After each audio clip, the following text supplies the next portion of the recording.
Greetings, everyone. It's wonderful to be with you here virtually today so I can have a chance to talk to you about the state of the system and how wonderfully things are going in our system and how grateful I am to each of you.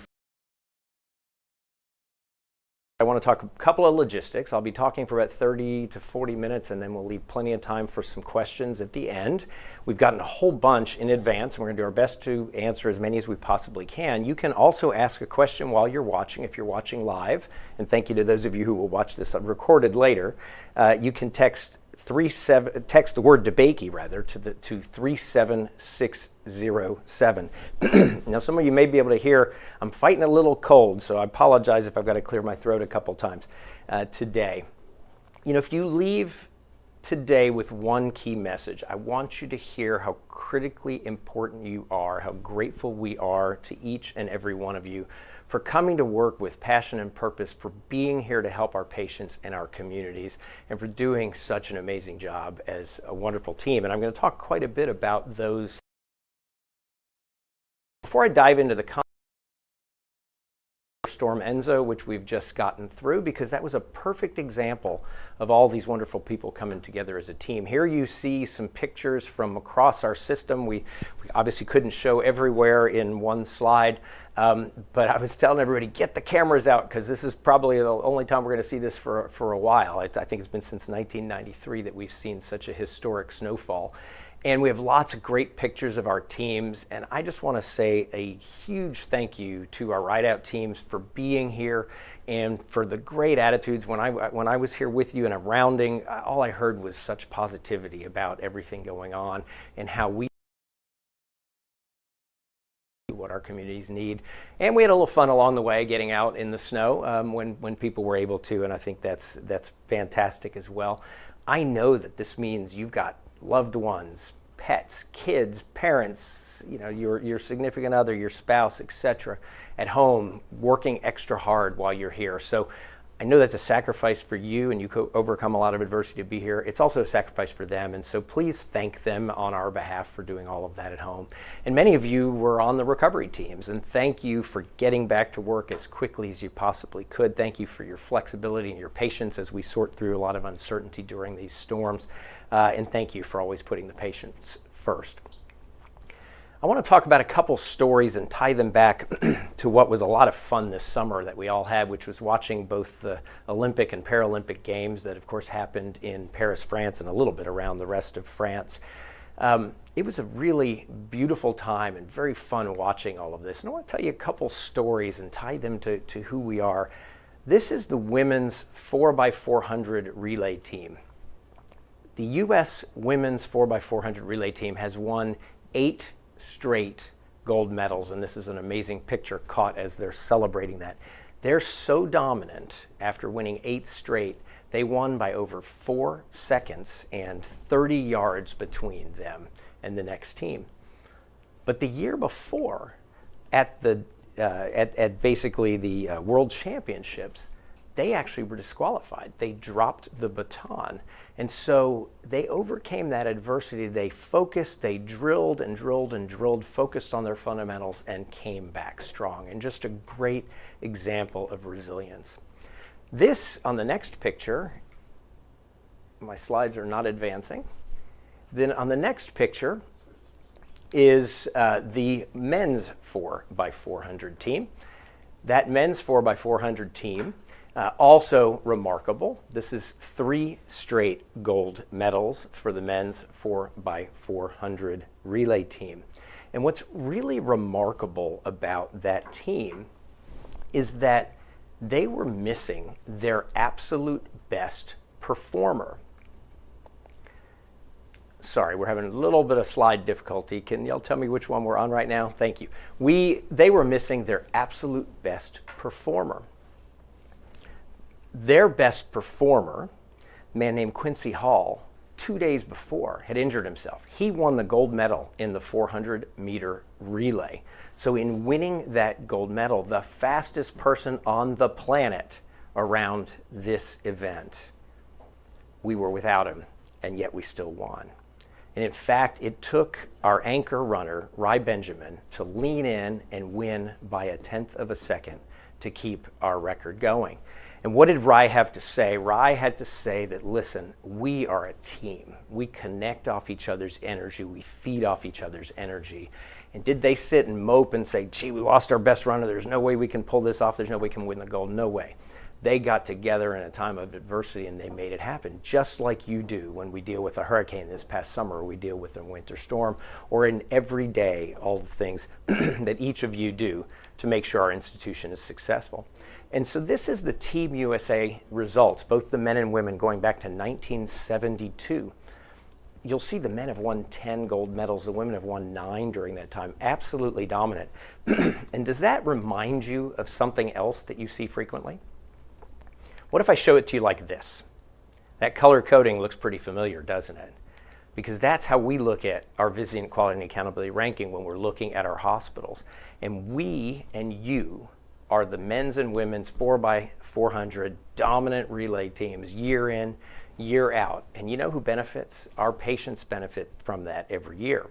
So when you see blue here, that means we're in the top 10%. When you see green, we're in the top 25%. Yellow means top half, red means bottom half. And if you see the 5 stars, that means we were in the absolute top group that Vizient has in each of the size categories of hospitals. And so Houston Methodist Hospital in the Texas Medical Center, our academic flagship, competing against the biggest names in healthcare across the United States, their best performance ever, number 4 out of 115 of the biggest names. Willowbrook is in the next category, and they were 2nd out of 177. And in the smallest category, Clear Lake was 14th out of 364, which is top 4%. They're by far the biggest category. And then in the 3rd biggest category, which encompasses most network hospitals across the country, we occupied the number 1, 2, 3, and 4 slots. The Woodlands won number 1 for the 4th year in a row. There's 204 hospitals, so this means we had the top 4 slots and the other 200 were behind us. This is unparalleled, and this is something tremendous that each of you are achieving together. And we do this and achieve this because we focus on the fundamentals. And when we focus on the fundamentals, the awards follow suit time and time again. I'm not going to go into all those wonderful awards, but we get them really across the board. And we achieve this because of a singular focus on our vision for the 2nd century. 6 simple words that say so much. Unparalleled. Unparalleled means we're not going to let anyone be better. We're going to be that relay team that says, I don't care what it takes, we're going to pull together. If we win by 1/10 of a second, we still are winning. And when we win, our patients and communities win. We put safety first, and quality and service and innovation. I'm going to talk a lot about the word "and" later in my talk.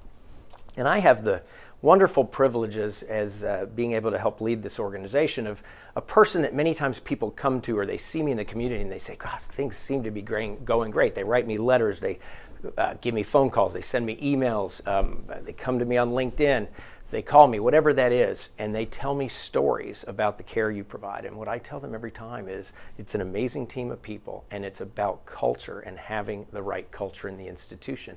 It's also about consistency and a sustained focus. So these are images for now almost a quarter of a century of how we communicate and work together, just like you watch that long time consistency across those 2 great men's and women's 4x400 relay teams.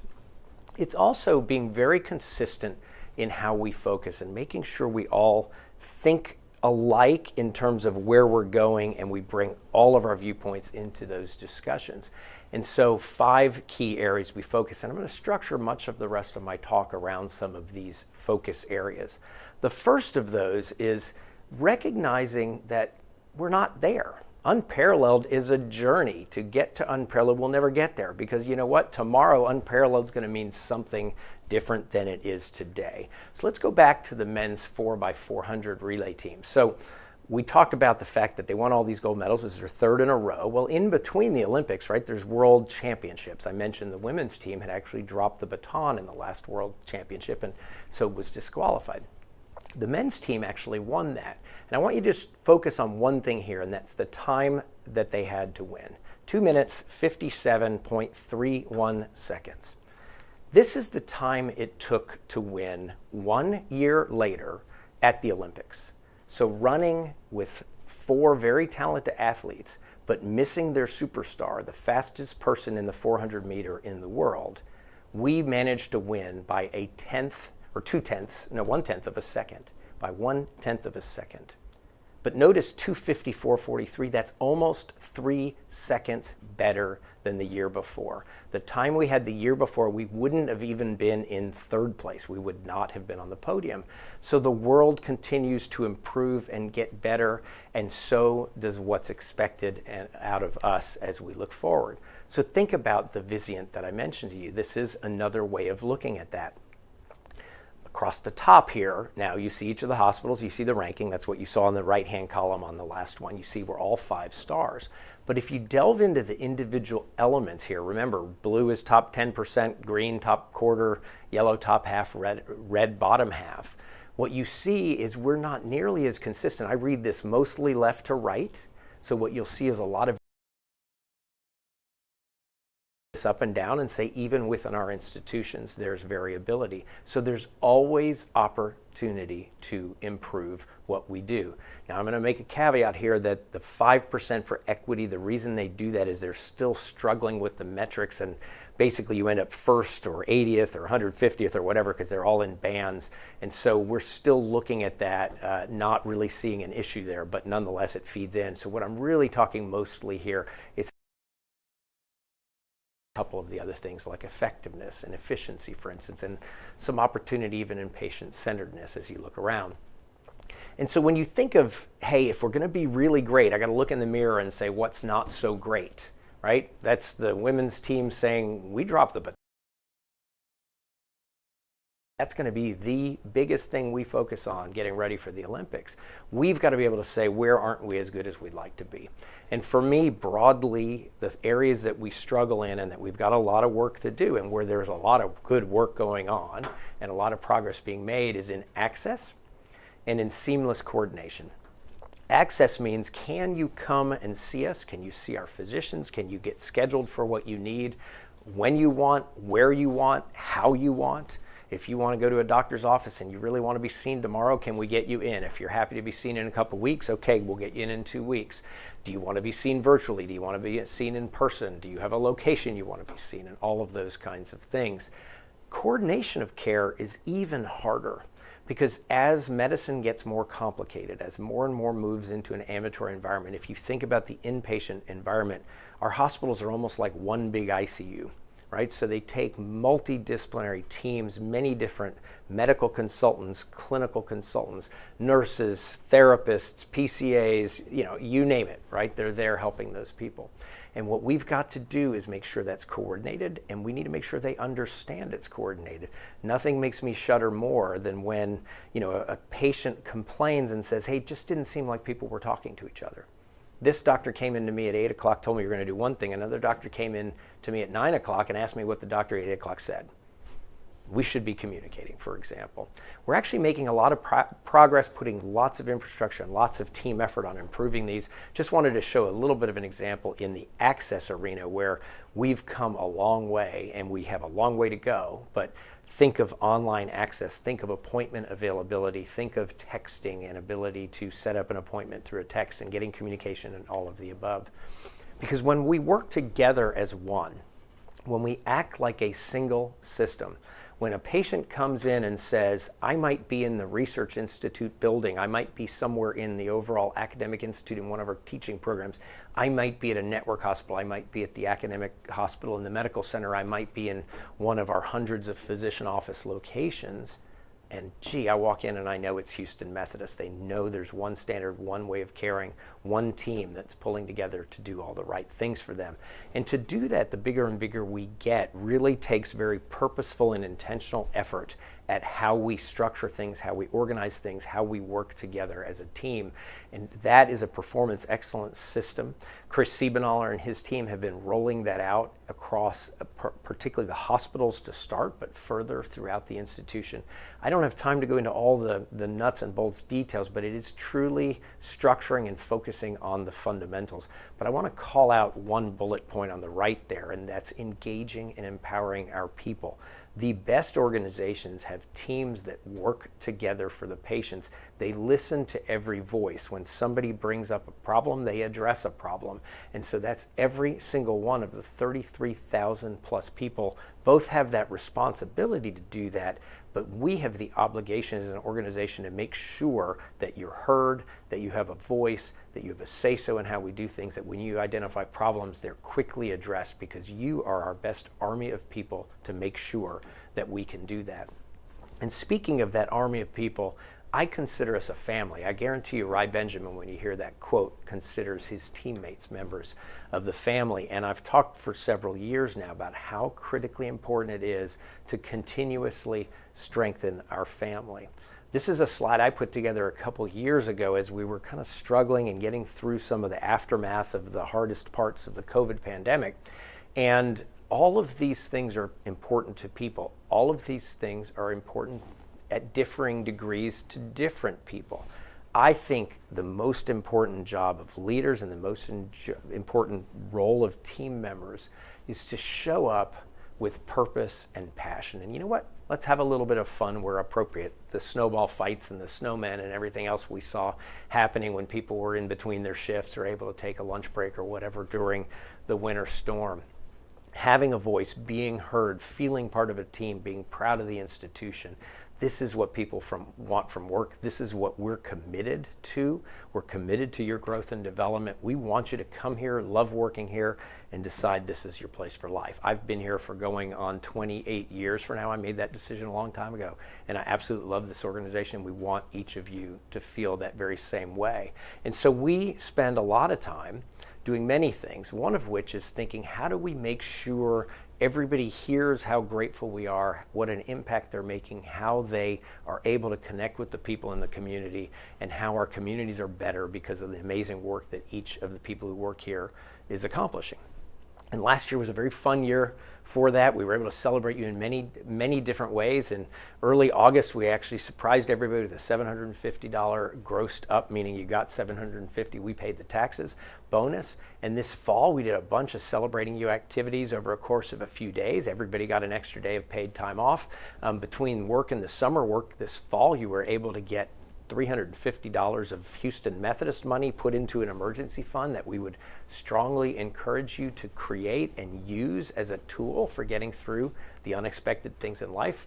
So many of you wrote me nice notes about the $100 DoorDash credit that we did, and boy did I get a lot of great notes about the $10,000 giveaway that we were able to do, 1 in 100 of our employees winning that, and of course our annual thank you bonus that we did in December as well. And so thank you for everything you do. And I have something fun to announce, which is this year we are doing a Family Fun Day. Can't tell you who the act is yet. We don't quite have the contract signed, but we're working on a big band that's done lots of great things and had a number of hit albums and a lot of hit songs.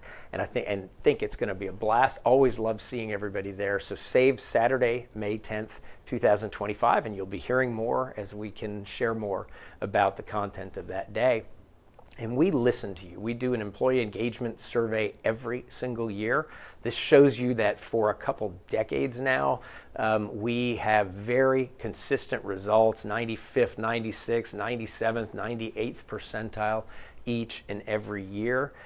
The reason we sustain that, we believe, is because we've got this great culture that I've talked about, but we listen, we use this, we drill this down by work unit and then say, where are we hearing things aren't going so well? How do we help that improve? Where are we seeing themes? Many of those things you saw on the Celebrating You slide were ideas that came out of this and some other surveys.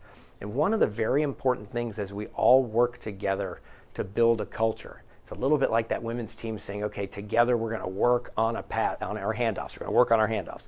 We pick a topic around being unparalleled, and we do a wonderful series. We get almost 90% of our employees there every year. It is an expectation that you will attend. I will tell you, I've never left one of those without just feeling exhilarated and proud and ready to go for the next stage. We kind of got through the series we'd been doing because we did a couple baseline years and overall years, and then did safety, quality, service, innovation. as well as some fundamentals below that. And we talked about, do we end this? Do we keep it going? Do we tweak it? And really it's working so well. You'll see continued process improvement and even better videos and everything else, but you'll see that we are continuing to embark on this. So when this happens in the fall, please be there. It is critically important. So we are working on those handoffs. So we are a team that pulls together. I'm going to talk very briefly about don't let the lines cross. This is a philosophy of mine that says at a leadership level, whether you're talking a leadership level, for an individual unit or whether you roll it all the way up to an organization, at the end of the day, you have sort of a revenue line or a budget in some cases. You have an expense line, and that's your costs that are there. They go up, right? We've all experienced a lot of inflation, thankfully much better this year, but we've experienced a lot of inflation over the last few years. So when expenses are going up, if your revenue doesn't go up at least as fast, eventually the lines will cross. And if it's a slight difference, that may be years away. If it's a big difference, it may be tomorrow. And the job of leadership is to say, hey, we're seeing them converge a little bit, just a wee bit. Let's make some changes. Let's look at why that's happening. Let's address that. And it's that philosophy. And as many of you know, one of our neighboring institutions underwent very significant layoffs this year, sadly, for all those affected people. In my book, because over the years, they were not focusing on not letting the lines cross, and adjustments can be made. Thankfully, they are back on track. They're in a great position today. And then finally, I want to talk quite a bit about the word and focusing on the and. You see, this is an overall philosophy that I think serves us very, very well. And I'm going to talk about a couple aspects of that. When we think about our patients and how we serve our patients and what our patients want and why our patients come to us, they're not saying to us, hey, I want this part to be really good, but it's okay if that part's not very good. They want it all, and they deserve it all. That's what they deserve. So when you think about something like the Vizient scorecard, these are not counter purposes. These are not an or. They are an and. And much of the strategies we do, and I'll wrap up with that a little bit later, are very much part of that and. They're growing, being there for people, meeting them where they want to be. Think about access, right? What did I talk about? People want to be seen when they want to be seen, where they want to be seen, how they want to be seen. That's not an or, that's an and. They want all of that. They deserve all of that as our patients. And so lots of exciting things in this realm going on to continue growing our system and reach more people. One of those is in the Texas Medical Center. On the left, you see a picture of both the Walter Tower and what eventually the Centennial Tower will look like. This is taking our original 1951 and 1963 buildings and replacing them with a state-of-the-art part of that. Started, of course, with Walter Tower, now mostly completed as we open up Centennial Tower. We're still about 3 years away, not quite, and what you see now is it's not quite ready to top out, but it will top out by mid-year. We've been putting on a lot of the outside of that, a lot of great people working. So when you think about 33,000 of us as employees, just think of the thousands of people working on all the projects that are outside to help us grow to serve our community. One really exciting and in growing and serving new communities is Houston Methodist Cypress Hospital. This is out on 290. This is an actual picture. I used to have renderings that look just like this. This is a photograph now. This will open up on March 17th. So we're talking about 6-7 weeks away. We will open up to lead medicine in that area of town. We've already got a lot of things going on within the 2 physician buildings. You can see one of those buildings off to the right of the photo. We continue to grow substantially, and we continue to focus on providing clinical care to our patients. If you take a snapshot of our institution at any given second from a patient perspective, far more are being seen somewhere by a physician in one of our clinics or one of our affiliated or medical staff member physicians in private practice than are being seen in our hospitals. And in fact, what you see here, we've updated this each year. We're up to almost 1,800, mostly physicians, but also physician extenders, physician assistants, nurse practitioners, and others. Look at that, almost 4 million phone calls, almost 400,000 referrals, over 2 million visits happening with those. And look to the right how much we continue to anticipate that growth. And we're also trying some different things and new things as the world shifts around us. Just A month ago, we opened up an ambulatory surgery center as a pilot center within the physician organization with 4 operating rooms. Right now it has ENT cases happening in it. We're ramping up slowly as we get our Medicare numbers and contracting and other things, but it will also have orthopedic, hand, and ophthalmology. If that's working, we sort that out, you can expect to see more of that around the community. And one of the things I'm very excited about are very big, large investments, not in hospitals, but in comprehensive care centers. These are very large sites that consolidate many physicians in a region. Think of sort of the spaces between our hospitals many times, where we can also put many other services like imaging, like infusion, like therapy, whatever those things may be, to locate in those comprehensive care centers. So stay tuned, you'll be seeing a lot of information as this evolves. And the other place where we think about an and where we are clearly leading medicine is embracing and using technology as a tool for our institution. But the statement at the top is really, really key, because technology is a tool, but we have to figure out how we use it, we have to guide it, and we have to leverage it. What I always tell our technology teams and our innovation teams, there are 2 overarching guiding principles. Number 1, patients come first. So that obsessive focus on what do our patients need and how do we make their journey more smooth? How do we eliminate a lot of the friction? How do we bring things together when you're talking about things like coordination of care? But a very, very, very close second place to that is make the lives of the people who are serving our patients and who are working here even better. A great example of that would be something like ambient listening, where perhaps the charting happens because the computer AI is listening to you and it gives you a draft that you can then use rather than you sitting to chart that. Great examples are things like virtual nursing, which has been embraced by our nursing team and which has been so very effective and which our patients have loved. And so stay tuned, we will continue to focus on technology as a tool. And then I want to talk a little bit about our research endeavors and our academic endeavors, right? So research is obviously doing different kinds of research, whether it's research at a bench in a laboratory where you think about test tubes and all this sophisticated equipment and all these things. Research can also be translational research, which is our biggest focus, where you're really trying to get something that was discovered to a patient. And then research is clinical, where you're actually getting it to the patient and you're now seeing first, is it safe? And then if it's safe, is it effective? And then if it's effective, how do you then scale that to a population? We just had a sort of passing of the baton, a really smooth passing of the baton. Dr. Dirk Sossman retired after many years with Houston Methodist. He's been amazing at everything he did, and we found a wonderful internal individual who was running our cancer center, and that's Dr. Jenny Chang, who will and is already now leading our academic institute.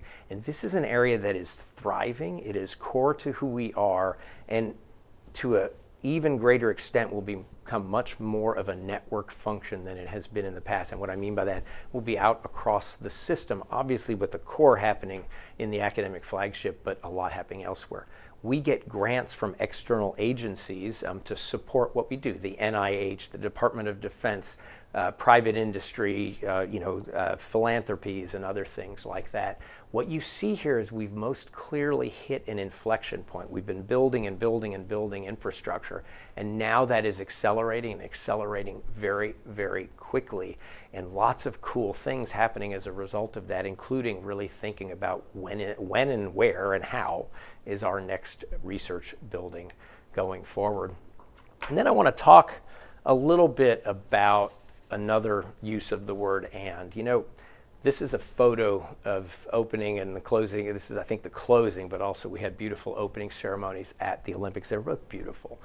What was so wonderful about the Olympics, what's always so wonderful about the Olympics, is it brings people from all walks of life, from around the world, people with incredibly different life experiences, and they share one common goal, one common dream, one common experience, and that's academic excellence. I find that personally truly inspiring.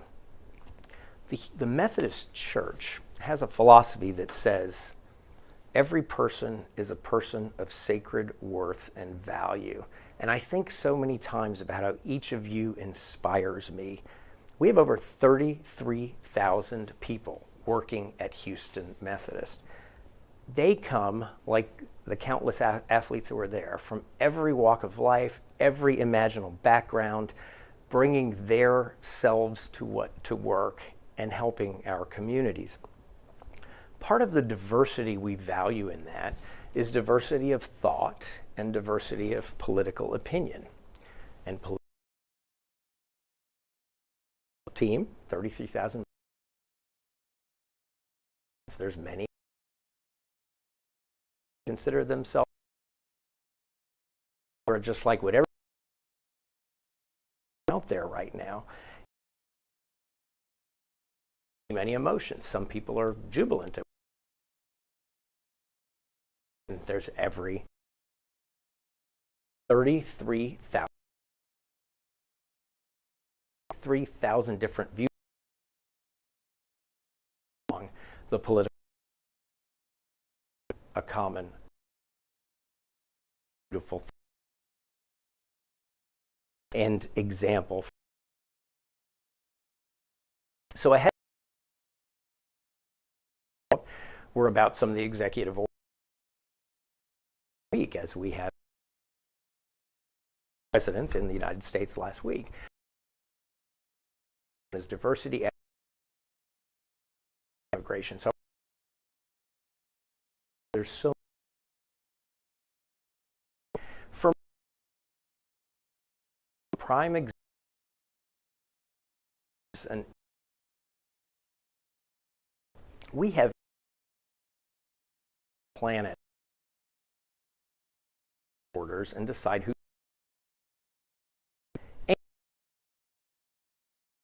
immigrants, a nation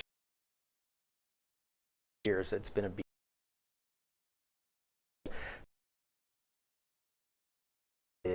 immigration and of immigrants come to the United States because the brother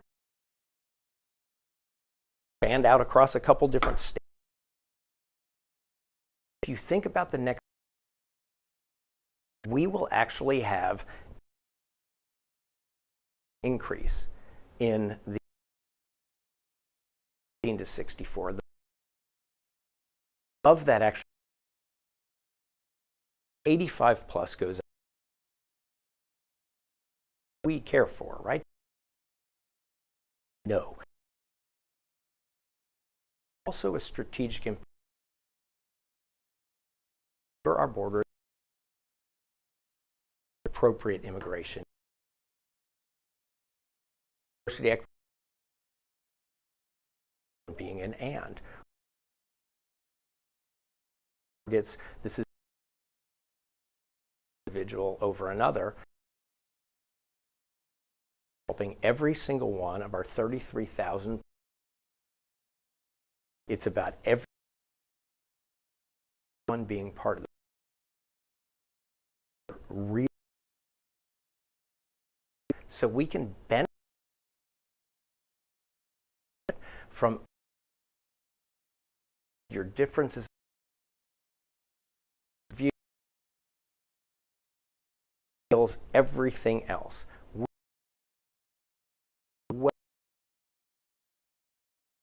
System, just and to understand them, we need to meet, address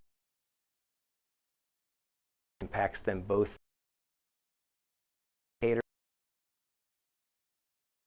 Health. So as we're talking about that word, how all of us need to always answer, how do we make the best when people out and bring this driven decision, or sometimes a leader we're going to go, but that's when the saying we need to hear from voice. We do institutionally some so we need to grow And we need to invest in these mega centers. Demand for that. Our patients want it. It integrates well with the system. It's on Epic. And we always have had, we always will have a pluralistic model. What I mean by that is we welcome any qualified physician who agrees to live by our values in our institution. And our physician medical staffs actually put the structure around that, and we embrace them and welcome them and want them working at Houston Methodist. We have to be good financial stewards. Don't let the lines cross. And invest in many key things like research and education, which are very expensive. And if you were purely finance driven, you might say, no, I'm not doing that. But this is an and, because it's how we benefit our communities. We need to commit to innovating in the future, but you also have to focus on the operational excellence. Think about those relay teams. I promise you, the operational excellence is let's get the baton right, let's get the start right, etc. But there's also innovations in how might we do things different. I mean, just think of the running shoes they wear. That's a bunch of innovation they're using as a tool, for example. We need to engage you, our team members, our workforce, and at the same time we need to be thinking about who's the workforce in the future. How are we going to have enough people? How do we train enough people? How do people have a great career path moving forward? And as we do that, that's the vision for the second century. That's 6 simple words: unparalleled safety, quality, service, and you see that's capitalized for a reason, innovation. So thank you for your time and attention today. Now I'm going to try. You'll see me kind of above that I will be able to take.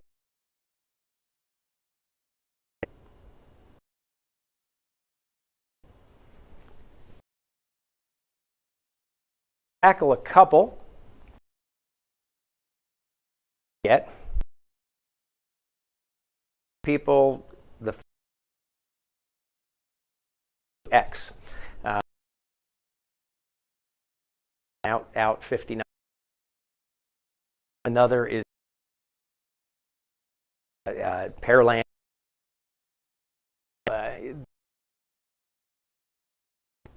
And works. And then physician sites continue, those comprehensive care centers, et cetera, are critically important as well. We have a very organized approach. So when we said, okay, we're ready, to build another hospital, and think about the huge investment that is. So you can't just tomorrow say, let's build a hospital, and then the next day build another, and the next day to build another, right? Think about your own personal life. You probably don't buy, 2 cars right at the same time. You probably save for one, buy one, and if your spouse needs one, maybe you're timing those out as a simple type of example. If you think about that, we built a new hospital in 2010. We built a new hospital in 2017. Now we've got a new hospital opening up in 2025. Along the way, we had Clear Lake and continuing care come into the system as well. So probably be a little while before we do have an additional hospital.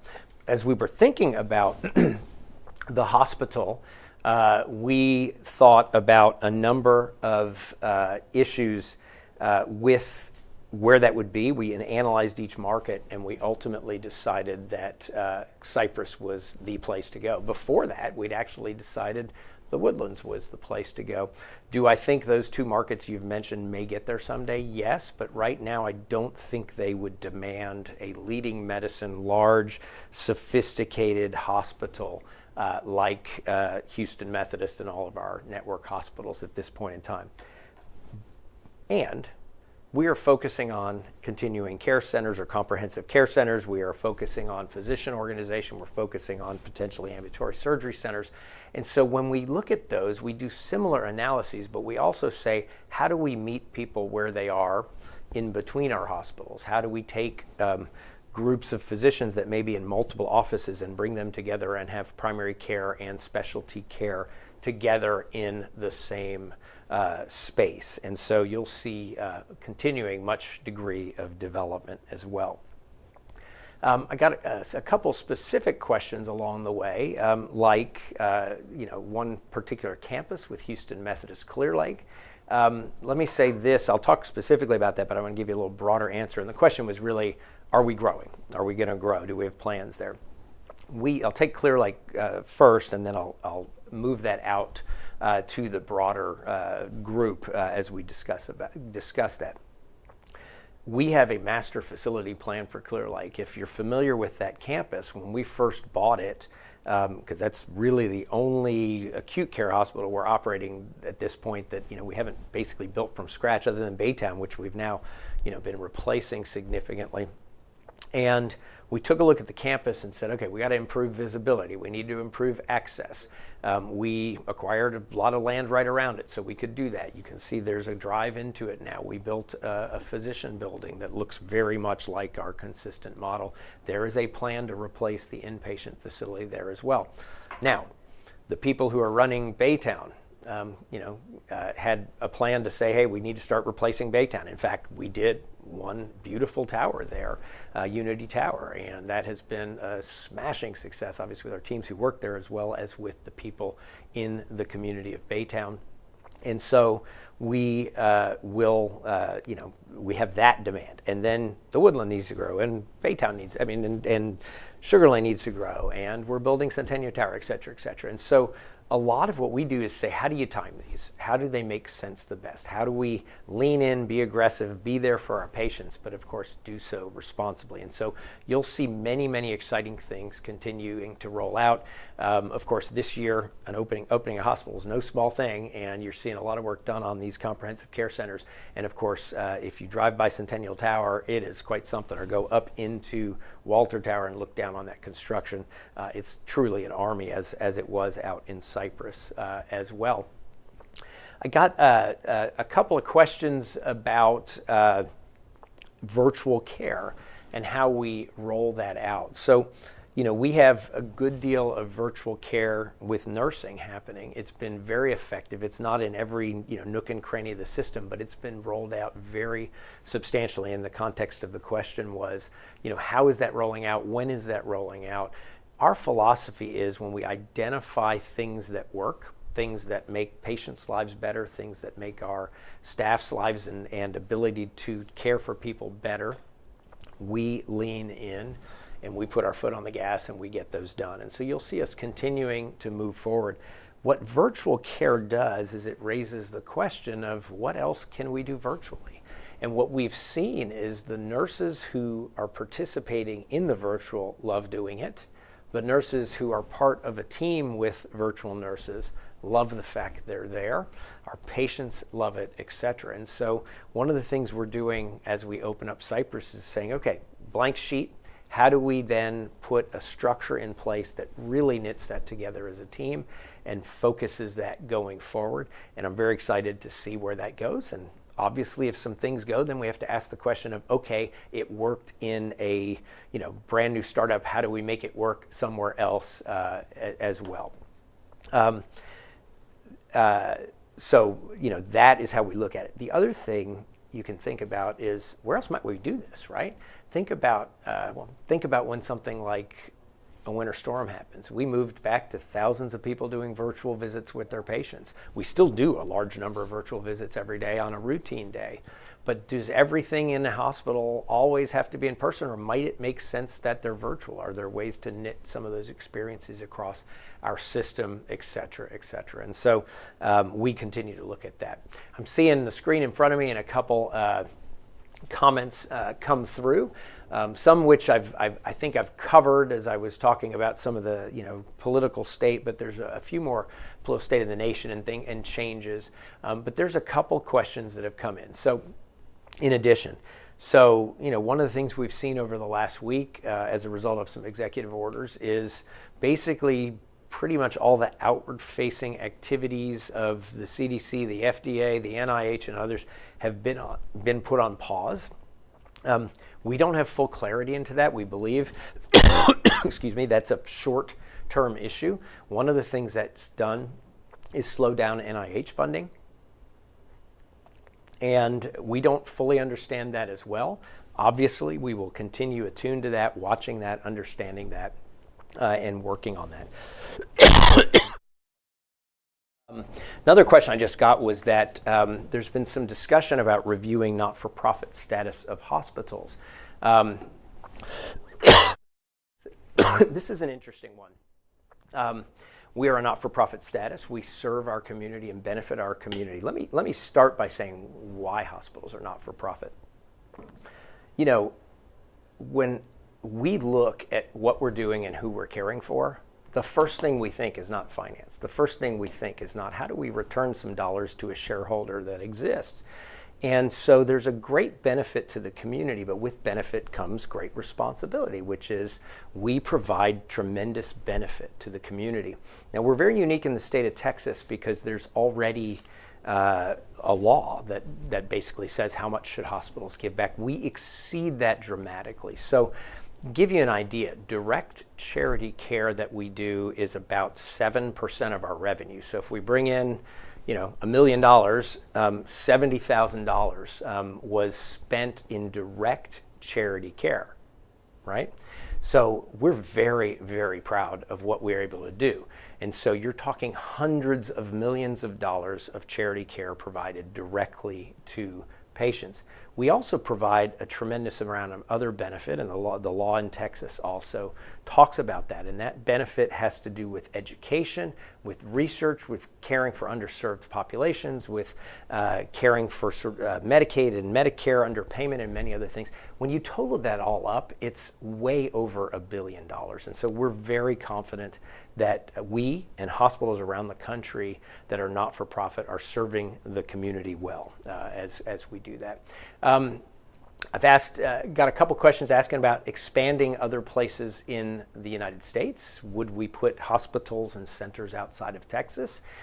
We have no plans to do that. When I look at Houston, Houston is a lovely growing community. We benefit from over 100,000 people moving into our community every single year. We have substantial market share, but we could always serve more people. In fact, technically from a market share basis, which is not how we think, we're third in market. Our goal is not to be the biggest, our goal is to be the best. And so we think there are so many people who can benefit from our service that we will continue to grow in the greater Houston area. We do some work internationally because we do think two things. One is we can help other institutions improve care around the world. And the second is we do bring patients to Houston, particularly to Houston Methodist Hospital and the Medical Center, but also around the community sometimes as well for care they cannot receive in their countries. And we do, as a result, have an office, two offices actually in the Middle East. We have a host of offices down through Central and South America that serve as referral centers and oftentimes serve as sort of a home base for some of the consulting that happens there as well. Keep the questions coming in, and I'm always happy to take them as well. I've been asked about Brazoria County, which I think I've already covered. And I got asked by somebody, please tell me who is going to be at our Family Fun Day, and I'm not able to do that, sorry, but we will do that at some point in the future.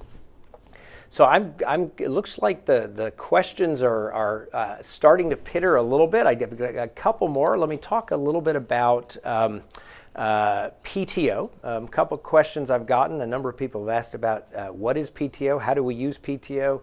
People who didn't work last week, some had to use their PTO. PTO is a concept of paid time off as opposed to vacation.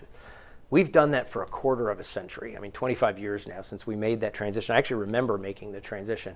When we made the transition, you had a bucket of vacation time, you had a small bucket then of some sick time. And what we did was say, listen, it's much more friendly to each individual who works here if they self-manage those buckets together rather than kind of trying to manage both of them. A lot of people who never got sick said, I'm never going to call in sick if I'm not sick. That would not be ethical. That would not fit our care values and integrity. And then some people felt like, hey, I really want to use that. And so we had, you would have some erraticism, basically some unpredictability. And so we said, listen, it's better if it's all put together. So it was put together, people self-manage it, therefore it's a much bigger number, and it gives everybody an ability to self-manage. So that's for anything in life that's unpredictable. It's, hey, my child is sick and I'm gonna have to stay home and care for my child. I'm sick and I've got to stay home for my child. And things that are predictable. I want to take a vacation time and I want to plan for vacation time. And so it's always been that policy. It's always worked that way, and we've continued to work it that way this week. So last week was no different when we did that. Got asked about inflation, and clearly we've been through a significant inflationary time in the United States. Clearly that's been a big factor on everybody's minds. We see articles about the cost of eggs or the cost of milk or the other things like that. Thankfully, with lots of work and lots of fiscal policy, and frankly, I think just some of the normal dynamics that happened after you saw this inflationary rush after some of the weird dynamics of COVID, those have come back down. But the problem and challenge, of course, with inflation is it doesn't surge up and then come back down. It surges up, stays there, and then it goes back to kind of normal rates of inflation as a result of that. We've done our best to keep up with market. You'll have seen lots of adjustments, obviously see many of the spot bonuses and other things we do. We look at every single job class every year, and we look at the market and we work to stay as competitive as we can with the market. As I showed you on that slide of what people want from work, I put at the bottom right, comp and benefits. It's critically important. We all deserve to be well paid, to be paid fairly, to have good benefits. But that's not everything there is to a job. You can get paid 25 cents more an hour and be miserable in a job because it's not a great place to work, or you can be paid 25 cents less or the same sometimes and be much happier. So we try to look at things holistically. We try to stay competitive, and we will always try to stay competitive with that. I'm seeing another question come in. Let me read it here for a second, about improving kind of how things work with managed care. Basically, what about improving benefit verification? How do you communicate more transparently with patients? Those are great questions because those are a major topic of discussion around the country nationally. There's no question that what we face from the health plans out there is very daunting, and that many, many times makes life very challenging, most importantly for our patients, but then also makes things very challenging for all of us who work at Houston Methodist. We are there for our patients. I often like to say we are at the side of our patients, right? We are there with them through their health journeys. We are there through them through life's challenges. We're there with them at their side through life's joys, like having a baby. We are also on their side. So we are there fighting for them to make sure they get what they should have to get the appropriate care to work, oftentimes with and sometimes against the insurance companies as we deal with some of those issues. And then I'm going to wrap up with one final question, because I think it's a great wrap-up question that just came here. And it's a question about the future and a question about confidence. I'll read it for you exactly. It says, do you feel confident in the future of Houston Methodist? Do you feel confident about the job security of the people who work here and the frontline staff? And that is such a great question, because that is a huge, emphatic yes. If you think back, the thing I wanted you to walk away with today is our deep, deep, deep appreciation for everything that each of you do for our institution.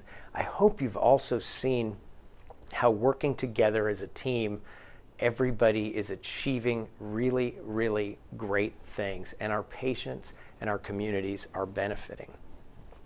We've been tackling some of the toughest challenges people face, but most importantly, look at the clinical results we achieve. Look at the care people receive. And oh, by the way, while we do that, we have been able to be financially stable, financially successful, and will continue to be through all the philosophies we have around what I talked about, and don't letting the lines cross, and many other things. And I'm very confident in a growing community like Houston, the ability to continue to serve this great community, and the work each of you do, that we are on a wonderful path. So thank you for attending today. Thank you for being part of this. Thank you, thank you, thank you for everything you do.